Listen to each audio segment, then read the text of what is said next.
Hi hello friends, ಇಷ್ಟವಿಲ್ಲದ ಮದುವೆ ಭಾಗ 94. ಅವಳ ಮೇಲೆ ಅಸಮಾಧಾನದ ಮೂಟೆಯನ್ನೇ ಒತ್ತಿದ್ದ ನಾನು ಅದರ ಜಾಗದಲ್ಲಿ ಮಧುರವಾದ ಭಾವನೆಗಳನ್ನು ಹೇಗೆ ಬೆಳೆಸಿಕೊಂಡೆ. ಅದು ಅವಳನ್ನು ಬಿಟ್ಟಿರಲಾರದಷ್ಟು. ಅವಳಿಗೂ ನನ್ನ ಮೇಲೆ ಅಂತಹುದೇ ಭಾವನೆಗಳಿತ್ತಲ್ಲ. ಹಾಗಿದ್ದರೆ ಏನೋ ಕೋಪದಲ್ಲಿ ಆಡಿದ 4 ಮಾತಿಗೆ ನನ್ನನ್ನೇ ಬಿಟ್ಟು ಹೋಗುವ ನಿರ್ಧಾರ ಅದೇಗೆ ಮಾಡಿದಳು? ಅಂದರೆ ಈ 8 ತಿಂಗಳು ನನ್ನ ಜೊತೆಗಿದ್ದವಳಿಗೆ ನನ್ನ ಮೇಲೆ ಯಾವ ಭಾವನೆಗಳು ಇರಲಿಲ್ಲವಾ ಅಂತ ತನ್ನಲ್ಲೇ ವಿಮರ್ಶೆ ಮಾಡಿಕೊಳ್ಳುತ್ತಿದ್ದ ಜೀವನನ್ನು ಅವನ ಮೊಬೈಲ್ ಸದ್ದು ವಾಸ್ತವಕ್ಕೆ ಬರುವಂತೆ ಮಾಡಿತ್ತು.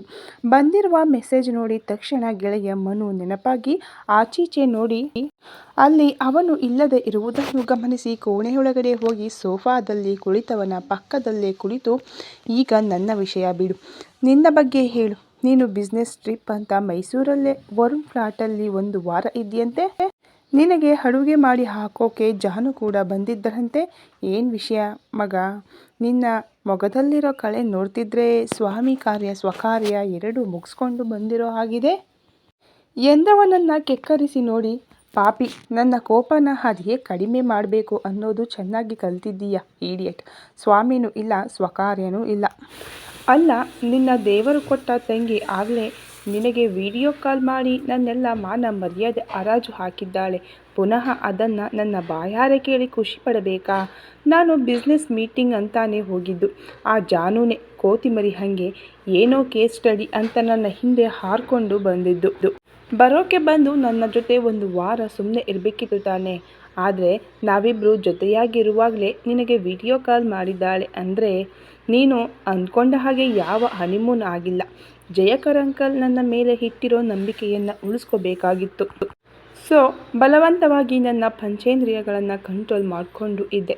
ನನ್ನ ಕೆಲಸ ಮುಗಿದ ಕೂಡಲೇ ಇಲ್ಲಿಗೆ ಬಂದೆ ಅಷ್ಟೆ ಎಂದವನ ಮಾತಿಗೆ ಬರುತ್ತಿರುವ ನಗು ತಡೆದು ಸುಮ್ಮನೆ ನಿನ್ನ ಕಾಲೆಳೆಯೋಕೆ ಹಾಗೆ ಹೇಳ್ದೆ ಕಣೋ.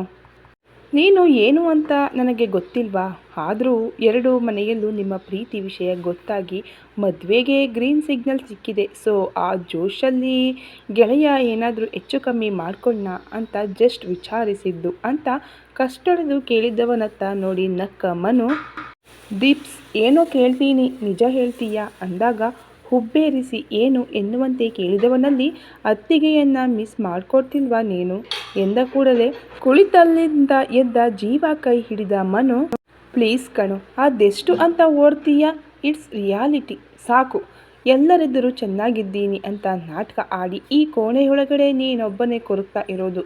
ನಿನ್ನ ಮತ್ತು ಅಂಜಲಿಯನ್ನು ತೀರ ಸನಿಹದಿಂದ ನೋಡಿದ್ದು ನಾನೊಬ್ಬನೇ.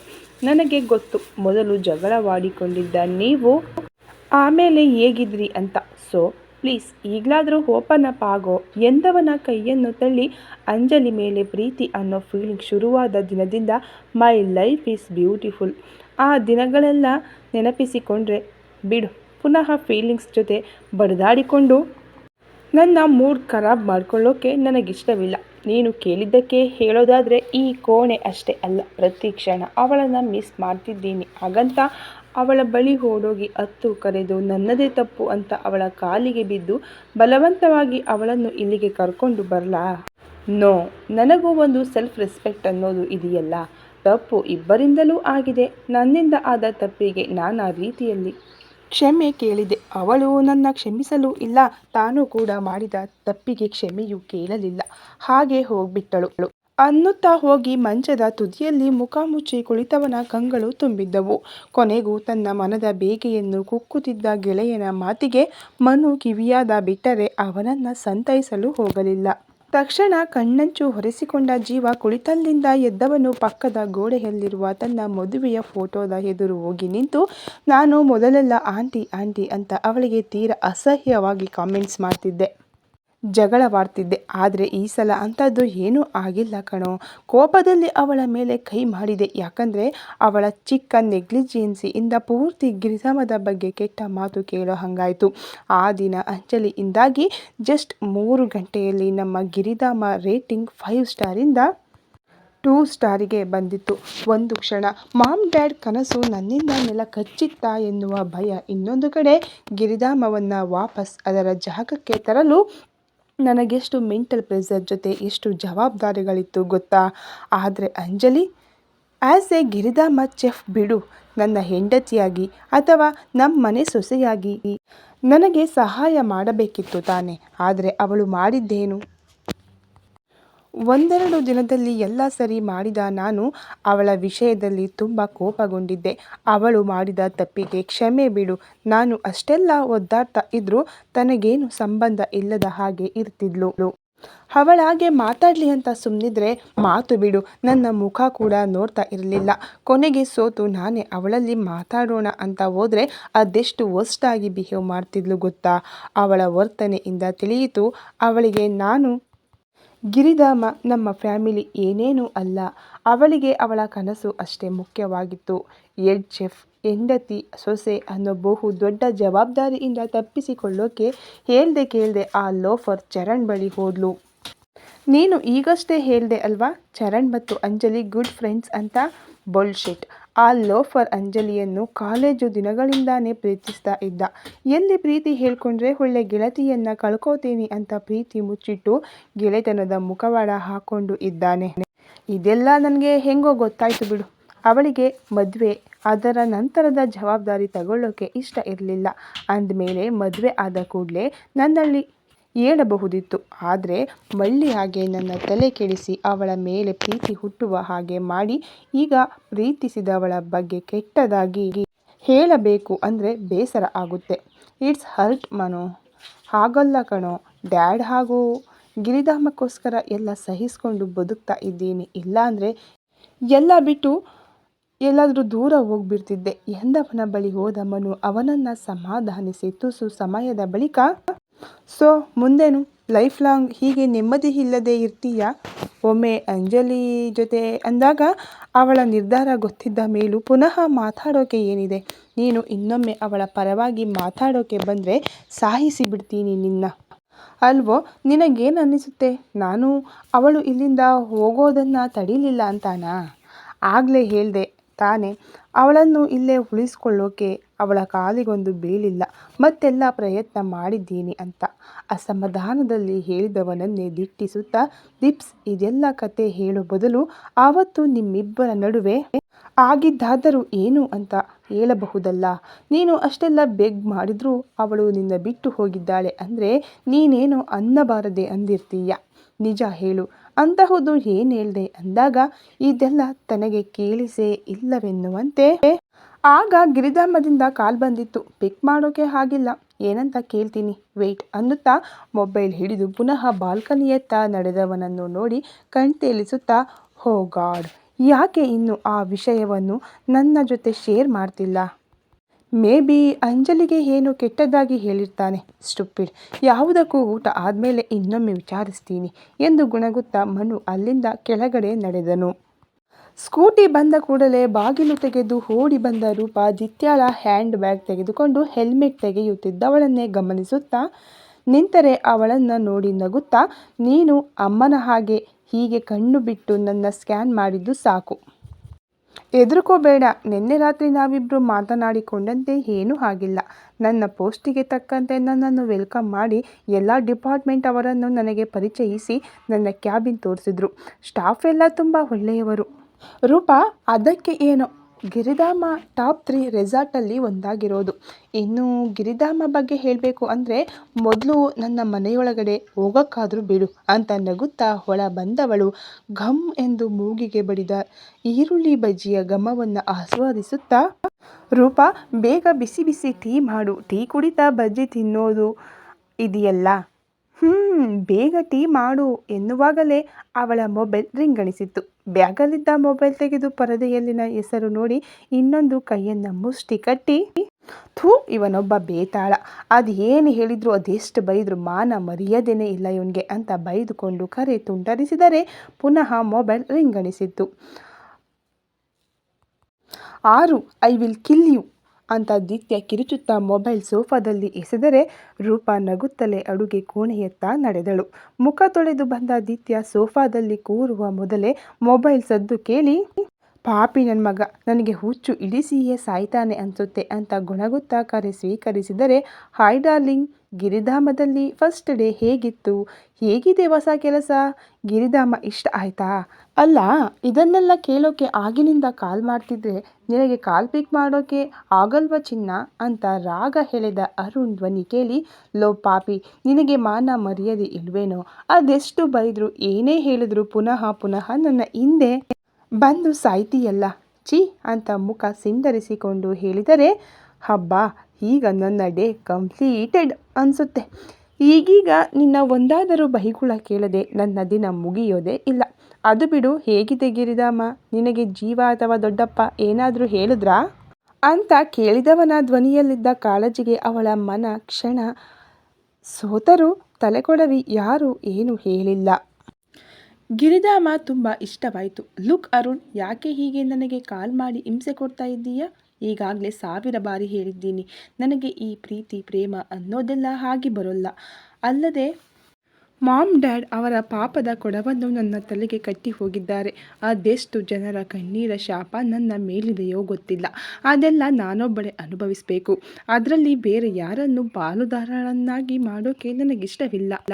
ಹಾಗಾಗಿ ಪದೇ ಪದೇ ಕರೆ ಮಾಡಿ ಪ್ರೀತಿ ಅಂತ ನನ್ನ ತಲೆ ತಿಂದರೆ ನಿಜಕ್ಕೂ ನನ್ನ ಇನ್ನೊಂದು ಮುಖ ತೋರಿಸ್ಬೇಕಾಗುತ್ತೆ ಅಂತ ಹೇಳಿ ಕರೆ ತುಂಡರಿಸಿದ ಮರುಕ್ಷಣ ಬಂದ ಅವನದೇ ಕರೆಯನ್ನು ನೋಡಿ ಕೋಪದಲ್ಲಿ ಹಲ್ಲು ಕಡಿದು ಕರೆ ಸ್ವೀಕರಿಸಿ, ಯು ಸ್ಟುಪಿಡ್, ಈಗಷ್ಟೇ ಅಷ್ಟೆಲ್ಲ ಹೇಳಿದ್ದು ನಿನಗೆ, ಪ್ಲೀಸ್ ಸ್ಟಾಪ್ ದಿಸ್ ಅರುಣ್ ಅಂತ ಅಂಗಲಾಚಿದರೆ, ಐ ಲವ್ ಯು ದಿತ್ಯ, ಓಕೆ, ಇನ್ಮೇಲೆ ನಿನಗೆ ಡಿಸ್ಟರ್ಬ್ ಮಾಡೋಲ್ಲ.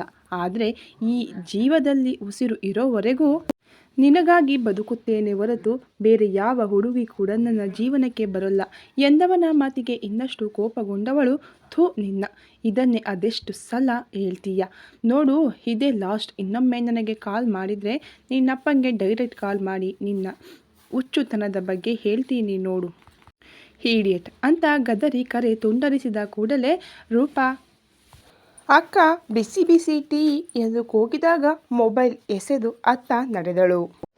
ಒಂದು ಬಜ್ಜಿಯನ್ನು ಬಾಯಲ್ಲಿಟ್ಟ ದಿತ್ಯ ಅದರ ರುಚಿಯನ್ನು ಆಸ್ವಾದಿಸುತ್ತಾ ತಿನ್ನುತ್ತಿರುವಾಗ ಮನೆಯ ಕಾಲಿಂಗ್ ಬೆಲ್ ಸದ್ದಾಗಿತ್ತು. ಈ ಸಮಯದಲ್ಲಿ ಯಾರು ಎಂದು ಇಬ್ಬರು ಮುಖ ಮುಖ ನೋಡಿಕೊಂಡರು. ತಕ್ಷಣ ರೂಪಾ ಬಾಗಿಲು ತೆರೆಯಲು ಹೋದವಳು, ಅಕ್ಕ, ಟೆರೆಸ್ ಮೇಲೆ ಬಟ್ಟೆ ಹಾಕಿದ್ದೀನಿ, ಹಾಗೆಯೇ ಸ್ವಲ್ಪ ಮಾರ್ಕೆಟಿಗೆ ಹೋಗಿ ಬರ್ತೀನಿ ಅಂತ ಅಲ್ಲಿಂದ ಹೋದರೆ ದಿತ್ಯ ಗೊಂದಲದಲ್ಲಿ, ರೂಪಾ, ಸಡನ್ನಾಗಿ ಮಾರ್ಕೆಟ್? ಈ ವೀಕೆಂಡ್ ಇಬ್ಬರು ಜೊತೆಯಲ್ಲಿ ಹೋಗೋಣ, ಬಟ್ಟೆ ಆಮೇಲೆ ತೆಗಿ, ಮೊದಲು ಟೀ ಮುಗಿಸು ಹೋಗು, ಅಲ್ಲದೆ ಇಷ್ಟು ಬಜ್ಜಿ ನನ್ನೊಬ್ಬಳಿಂದ ಖಾಲಿ ಮಾಡೋಕೆ ಆಗೋಲ್ಲ ಎನ್ನುತ್ತಿದ್ದರೆ, ಡೋಂಟ್ ವರಿ ಡಾರ್ಲಿಂಗ್, ನಾನು ಕಂಪನಿ ಕೊಡ್ತೀನಿ ಎನ್ನುತ್ತಾ ಬಂದ ಧ್ವನಿಗೆ ಗಾಬರಿಯಲ್ಲಿ ಅವಳ ಕೈಯಲ್ಲಿದ್ದ ಬಜ್ಜಿ ಜಾರಿ ವಾಪಸ್ಸು ಪ್ಲೇಟಿಗೆ ಬಿದ್ದರೆ ಅವಳು ಎದ್ದು ನಿಂತು ತಿರುಗಿದಾಗ ಅರುಣ್ ಹೂವಿನ ಬೊಕ್ಕೆಯನ್ನು ಹಿಡಿದು ನಗುತ್ತಾ ನಿಂತಿದ್ದನು. ಒಮ್ಮೆ ಅವನ ನಗು ಹಾಗೂ ಕಣ್ಣೋಟಕ್ಕೆ ಕಳೆದು ಹೋದರೂ ತಕ್ಷಣ ಕಣ್ತೆರೆಸಿ ಕೈಕಟ್ಟಿ ನಿಂತು, ನಿನಗೆ ನಿಜಕ್ಕೂ ಮಾನ ಮರ್ಯಾದೆ ಅನ್ನೋದೇ ಇಲ್ವಾ? ಅದೆಲ್ಲ ನಿನ್ನ ಡಿಕ್ಷನರಿಯಲ್ಲಿ ಇಲ್ಲ ಅನಿಸುತ್ತೆ. ಇದ್ದಿದ್ರೆ ಅಷ್ಟೆಲ್ಲ ಮಂಗಳಾರತಿ ಮಾಡಿದರೂ ನನ್ನ ಮನೆಗೆ ಬಂದು ನನ್ನೆದುರು ಹೀಗೆ ಕಿಸಿತಾ ನಿಲ್ಲುತ್ತಿರಲಿಲ್ಲ. ಎನಿವೆ, ಈಗ್ಯಾಕೆ ಬಂದೆ ಎಂದು ಗಂಭೀರವಾಗಿ ಕೇಳಿದವಳ ಕೈಗೆ ಬೊಕ್ಕೆ ಹೊರಗಾಯಿಸಿ, ಅಲ್ಲದೆ ತಟ್ಟೆಯಲ್ಲಿದ್ದ ಬಜ್ಜಿಯನ್ನು ತಿನ್ನುತ್ತಾ ಅವಳು ಕುಡಿದಿಟ್ಟಿದ್ದ ಟೀಯನ್ನೇ ಸಿಪ್ ಮಾಡಿ, bajji and tea, what a combination ಅಲ್ವಾ ಚಿನ್ನ, ಅದರಲ್ಲೂ ಟೀ ಟೇಸ್ಟ್ ಸೂಪರ್ ಎಂದು ಕೈ ಸನ್ನೆ ಮಾಡಿ ಕಣ್ಣು ಮಿಟುಕಿಸಿ ನಕ್ಕರೆ ತನ್ನ ಕೈಯಲ್ಲಿದ್ದ ಬೊಕ್ಕೆಯನ್ನು ಡೈನಿಂಗ್ ಟೇಬಲ್ ಮೇಲೆ ಕುಕ್ಕಿ ಅವನ ಶರ್ಟ್ ಕಾಲರ್ ಹಿಡಿದು, ನನ್ನ ಜೊತೆ ಪ್ರೀತಿ ಹೆಸರಲ್ಲಿ ಫರ್ಟ್ ಮಾಡೋದನ್ನು ನಿಲ್ಲಿಸು, ಇಲ್ಲಾಂದರೆ ಇಲ್ಲೇ ಸಾಯಿಸ್ಬಿಡ್ತೀನಿ ನಿನ್ನ ಎಂದವಳ ನಡುವನ್ನು ಬಳಸಿ ಅವಳನ್ನು ತನ್ನೆದೆಗೆ ಒತ್ತಿಡಿದು, ಪ್ಲೀಸ್ ನನ್ನ ಅರ್ಥ ಮಾಡ್ಕೋದಿತ್ಯಾ, ನಿನ್ನ ಮೇಲೆ ನನಗಿರೋದು ಅಟ್ರಾಕ್ಷನ್ ಅಲ್ಲ ಕಣೋ, ಇಟ್ಸ್ ಪ್ಯೂರ್ ಲವ್. ನೀನಂದು ನನಗೆ ಕೈತುತ್ತು ಕೊಟ್ಟ ಕ್ಷಣವೇ ನನ್ನಲ್ಲಿರೋ ಗುಂಡಿಗೆ ಮೊದಲ ಬಾರಿ ವಿಚಿತ್ರವಾಗಿ ಕಂಪಿಸಿದ್ದು. ಐ ನೋ, ನಾನು ಸಾಹಿತ್ಯಳನ್ನು ಇಷ್ಟಪಟ್ಟು ಮದುವೆ ಆಗೋದರ ಬಗ್ಗೆ ಮಾತು ಕಥೆಯಾಗಿದೆ, ಬಟ್ ಅವಳ ಮೇಲೆ ನನಗಿದ್ದದ್ದು ಕೇವಲ ಆಕರ್ಷಣೆ ಅಷ್ಟೇ. ಅವಳ ಅಂದ ಚಂದ ನೋಡಿ ಬಿದ್ದಿದ್ದೆ, ಅದನ್ನೇ ಪ್ರೀತಿ ಅಂದ್ಕೊಂಡು ಡ್ಯಾಡ್ ಬಳಿ ಹೇಳಿ ಅವಳನ್ನು ಮದುವೆಯಾಗೋದರ ಬಗ್ಗೆ ಹೇಳಿದೆ. ಬಿಟ್ಟರೆ ಈ ಹೃದಯ ಮೊದಲ ಬಾರಿ ತಾಳ ತಪ್ಪಿದ್ದು ನೀನಂದು ಕೈ ತುತ್ತು ಕೊಟ್ಟು ನನ್ನ ಕಾಳಜಿ ಮಾಡಿದ ಕ್ಷಣ. ಇಲ್ಲಿಯವರೆಗೆ ನಾನು ಸಾಹಿತ್ಯ ಬಗ್ಗೆ ಯೋಚಿಸಿದವನೇ ಅಲ್ಲ. ಹೇಗೂ ಅವಳು ಡಾಕ್ಟರ್ ಆದಮೇಲೆ ಮದುವೆ ಅನ್ನೋ ಮಾತುಕತೆಯಾಗಿದ್ದು, ಅಲ್ಲಿಯವರೆಗೆ ನಾವಿಬ್ಬರು ಅಪರಿಚಿತರಂತೆ ಇರಬೇಕಿತ್ತು. ನೀನು ನನ್ನ ಹೃದಯದಾಳಕ್ಕೆ ಇಳಿದ ಹಾಗೆ ಅವಳು ಇಳಿಯಲಿಲ್ಲ. ಪ್ಲೀಸ್ ಕಣೋ, ನಿನ್ನ ನೆನಪಿಸಿಕೊಂಡ ಕ್ಷಣ ಉಚ್ಚೆದ್ದು ಕುಣಿಯುವ ಈ ಗುಂಡಿಗೆ ನನ್ನನ್ನು ಆವರಿಸುವ ಸುಮಧುರವಾದ ಫೀಲಿಂಗ್ಸ್ ಎಲ್ಲ ಸಾಹಿತ್ಯ ವಿಷಯದಲ್ಲಿ ನಾನೆಂದು ಫೀಲ್ ಮಾಡಿಲ್ಲ ಅನ್ನೋದಕ್ಕಿಂತ ಅಂತಹ ಯೋಚನೆ ಕೂಡ ನನಗೆ ಬಂದಿಲ್ಲ. ಪ್ಲೀಸ್ ನಿತ್ಯ, ನನ್ನ ಮನಸ್ಸನ್ನು ಅರ್ಥ ಮಾಡ್ಕೋ. ನಾನು ಸುಮ್ಮನೆ ನಿನ್ನ ಜೊತೆ ಫ್ಲರ್ಟ್ ಮಾಡ್ತಿಲ್ಲ, ನಿನ್ನ ತುಂಬ ಪ್ರೀತಿಸ್ತಿದ್ದೀನಿ ಅಂತ ಅವಳ ಮೊಗವನ್ನು ಬೊಗಸೆಯಲ್ಲಿ ಹಿಡಿದು, ನೀನು ಅದ್ಯಾರದೇ ಮಗಳಾಗಿರು, ಐ ಡೋಂಟ್ ಕೇರ್, ನನಗೆ ನೀನು ಮಾತ್ರ ಸಾಕು, ನಿನ್ನ ಪಾಸ್ಟ್ ಬೇಕಾಗಿಲ್ಲ. ಈಗ ಇರೋ ದಿತ್ಯ, ಈ ದಿತ್ಯ ನನ್ನ ಗೆಳತಿಯಾಗಿ, ಪ್ರೀತಿಯಾಗಿ, ಹೆಂಡತಿಯಾಗಿ ನನ್ನ ಉಸಿರು ನಿಲ್ಲುವವರೆಗೂ ನನ್ನ ಜೊತೆಗಿರಬೇಕು ಅಷ್ಟೇ. ಒಮ್ಮೆ ನೀನು ನನ್ನ ಪ್ರೀತಿಯನ್ನು ಒಪ್ಪು ಚಿನ್ನ, ಅದರ ಮರುಕ್ಷಣ ನನ್ನ ಪ್ರೀತಿಯನ್ನು ಒಪ್ಪು ಚಿನ್ನ, ಅದರ ಮರುಕ್ಷಣ ನನ್ನ ಮಾಮ್ ಡ್ಯಾಡನ್ನು ಮದುವೆಗೆ ನಾನು ಒಪ್ಪಿಸ್ತೀನಿ. ಪ್ಲೀಸ್ ಕಣೋ, ನನ್ನ ಪ್ರೀತಿಯನ್ನು ಅರ್ಥ ಮಾಡ್ಕೋ. ಐ ಲವ್ ಯು ಎಂದವನ ಕಣ್ಣಿನಾಳಕ್ಕೆ ಇಳಿದವಳಿಗೆ ತನ್ನ ಮೇಲೆ ಅವನಿಗಿರುವ ಅಪಾರವಾದ ಒಲವಿನ ಜೊತೆ ಇಷ್ಟು ದಿನ ಅನಾಥೆಯಾಗಿದ್ದವಳಿಗೆ ತನಗಾಗಿ ಒಂದು ಜೀವ ಮಿಡಿಯುತ್ತಿದೆ ಎಂದು ತಿಳಿದಾಗ ಅವಳ ಒಡಲಲ್ಲಿ ಶುರುವಾದ ಹಿತವಾದ ಯಾತನೆಗೆ ಅವಳ ಕಂಗಳು ತುಂಬಿತ್ತು. ಅವಳನ್ನೇ ದಿಟ್ಟಿಸುತ್ತಿದ್ದ ಅರುಣ್ ಅವಳ ಹಣೆಗೆ ದೀರ್ಘವಾಗಿ ಮುತ್ತಿಟ್ಟು ಪುನಃ ಪ್ರೀತಿ ನಿವೇದಿಸಿಕೊಂಡವನು. ಇಷ್ಟು ದಿನ ಅವಳ ಕಂಗಳಲ್ಲಿ ತನಗಾಗಿ ನಿರ್ಲಕ್ಷ್ಯ ನೋಡಿದವನಿಗೆ ಈ ಕ್ಷಣ ಆ ಕಣ್ಣುಗಳು ಬೇರೇನೋ ಹೇಳ ಹೊರಟಿವೆ ಎನ್ನುವುದರ ಅರಿವಾದಾಗ ಗಿರಿಧಾಮ ಆದ ಖುಷಿಗೆ ತಕ್ಷಣ ಅವಳ ಮೊಗವನ್ನು ಮೇಲೆತ್ತಿ ಅವಳದರಗಳನ್ನು ಮೃದುವಾಗಿ ಸೋಕಿದರೆ ಅವಳಿಗಾದ ಆಘಾತಕ್ಕೆ ತನ್ನ ಮೈಯಲ್ಲಿನ ಶಕ್ತಿಯೆಲ್ಲ ಕಳೆದುಕೊಂಡವಳಂತೆ ಅವನತ್ತ ವಾಲಿದಳು. ತನ್ನ ಮೈ ಮೇಲೆ ಬಿದ್ದ ಭಾರಕ್ಕೆ ತುಸು ಹಿಂದೆ ಸರಿದ ಅರುಣ್ ದಿತ್ಯಾಳನ್ನು ದೂರ ಸರಿಸಲು ಹೋದರೆ ಪ್ರಜ್ಞೆ ಕಳೆದುಕೊಂಡಿರುವವಳನ್ನು ಗಮನಿಸಿ ನಸುನಕ್ಕವನು ಎತ್ತಿಕೊಂಡು ಹೋಗಿ ಸೋಫಾದಲ್ಲಿ ಮಲಗಿಸಿ ಅವಳ ಮುಂಗುರುಳನ್ನು ಸರಿಸಿ, ಒಂದು ಕಿಸ್ಸಿಗೆ ನೀನು ಹೀಗೆ ಪ್ರಜ್ಞೆ ಕಳೆದುಕೊಂಡರೆ ಮುಂದೆ ನನ್ನ ಗತಿ? ಅಲ್ಲ, ಈ ಹಿಂದೆ ರೌಡಿ ಬೇಬಿ ಆಗಿದ್ದಿದ್ದು ನೀನೇನಾ ಅಂತ ಮುಗುಳ್ನಕ್ಕು ಡೈನಿಂಗ್ ಟೇಬಲ್ ಮೇಲಿದ್ದ ನೀರಿನ ಗ್ಲಾಸ್ ಹಿಡಿದು ಬಂದು ಸ್ವಲ್ಪವೇ ನೀರನ್ನು ಅವಳ ಮುಖಕ್ಕೆ ಚಿಮುಕಿಸಿದಾಗ ನಿಧಾನಕ್ಕೆ ಕಣ್ತೆರೆದವಳು ತನ್ನೆದುರು ಇರುವವನನ್ನು ನೋಡಿ ದಡಕ್ಕನೆ ಎದ್ದು ಕುಳಿತು, ನನಗೇನಾಯಿತು, ನಾನ್ಯಾಕೆ ಇಲ್ಲಿ ಮಲಗಿದ್ದೆ ಅಂತ ಆತಂಕದಲ್ಲಿ ಕೇಳಿದರೆ ನಡೆದದ್ದನ್ನು ಹೇಳಿದ ಅರುಣ್ ನಕ್ಕರೆ ಅವನನ್ನು ಕೆಕ್ಕರಿಸಿ ನೋಡಿದವಳು, ನಿನಗೂ ಬೇಕಿದ್ದದ್ದು ಅದೇ ತಾನೇ, ಇವತ್ತು ಕಿಸ್ ಮಾಡಿದೆ, ನಾಳೆ ನಾನು ಸುಮ್ಮನಿದ್ರೆ ಎಲ್ಲವೂ ಮುಗಿಸ್ಕೊಂಡು ಬಿಡ್ತೀಯ, ಇದಕ್ಕೆ ನನಗೆ ಪ್ರೀತಿ ಅಂದರೆ ಆಗೋಲ್ಲ ನೋಡು, ಇದೇ ಕೊನೆ, ಇನ್ಮೇಲೆ ಫೋನ್ ಮಾಡೋದು ನನ್ನ ಮನೆಗೆ ಬರೋದೆಲ್ಲ ಮಾಡಿದರೆ ಅಷ್ಟೇ ಅಂತ ಕೈ ಬೆರಳು ತೋರಿಸಿ ಗಂಭೀರವಾಗಿ ಹೇಳಿದರೆ ಅವಳ ಕೈ ಬೆರಳಿಗೆ ತನ್ನ ಕೈ ಬೆಸೆದು ಅವಳಿಗೆ ಸವರಿಕೊಂಡು ಕುಳಿತನು. ಈ ಕತೆ ಇನ್ನು ಮುಂದುವರಿಯುವುದು. ನಿಮ್ಮೆಲ್ಲರ ಪ್ರೋತ್ಸಾಹ ಹಾಗೂ ಪ್ರತಿಕ್ರಿಯೆಗೆ ಧನ್ಯವಾದಗಳು. Thank you.